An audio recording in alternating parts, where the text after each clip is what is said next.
We got 4 pieces of acetate on this one side of plexiglass. First one's going to be the GTAO, so it's the whole general overlay of the area that you'll be operating in.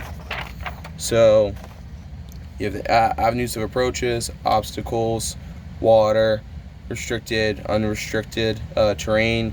Got key terrain features as well, avenues of approach for the enemy as well. That's really all the GTAO is.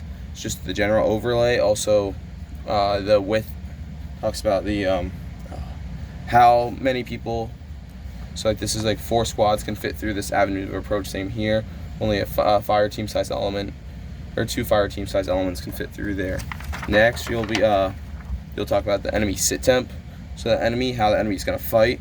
So they talk about their battle positions, alternate battle positions here and here, and then subsequent battle positions. I didn't put supplementary battle positions because didn't have room for it, and I was able to explain why. Again, you place obstacles, key terrain, stuff like that. So that's the enemy SIT-TEMP. Then you go into the ops graphic. So I fit mine into 3 different phases, or there's multiple phases within the whole operation itself. For phase 3, I had actions on.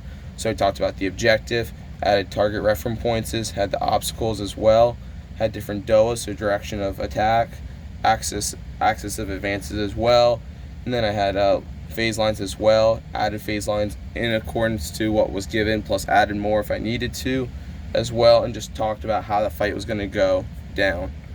And then finally I added my 4th one just to be Ops Graphic 3, Phase 4, which is the consolidation and reorganization of everything. So I just talked about after the fight how the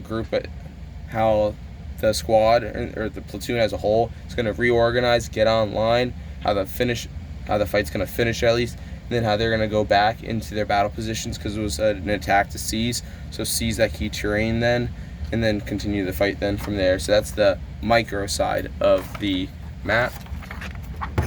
The macro side, it is just you have a map underneath it, and all you do is you talk about just the route. So you talk about where you're starting from. I just add a line of where we're going to, the different routes, the MSRs, and then you talk about the micro as well, a little bit with different DOAs, where the ORP is going to be, the assault position, casualty collection points as well in the way, and checkpoints. Then the OBJ as a whole as well. So for me, we were attacking on Objective Bull, which was broken into 3 subsequent objectives as well. So I put the full one for this one because this is the macro side. And then as well as that, you add fires of the enemies. So I added the fires for different mortars, and then for the ADA rockets that they had as well to construct it. All I used was 2 pieces of plexiglass as well. Didn't tape them together or anything, just used binder clips to put them together. And then just use binder clips to clip them in, and then to keep the acetate papers down as well. And then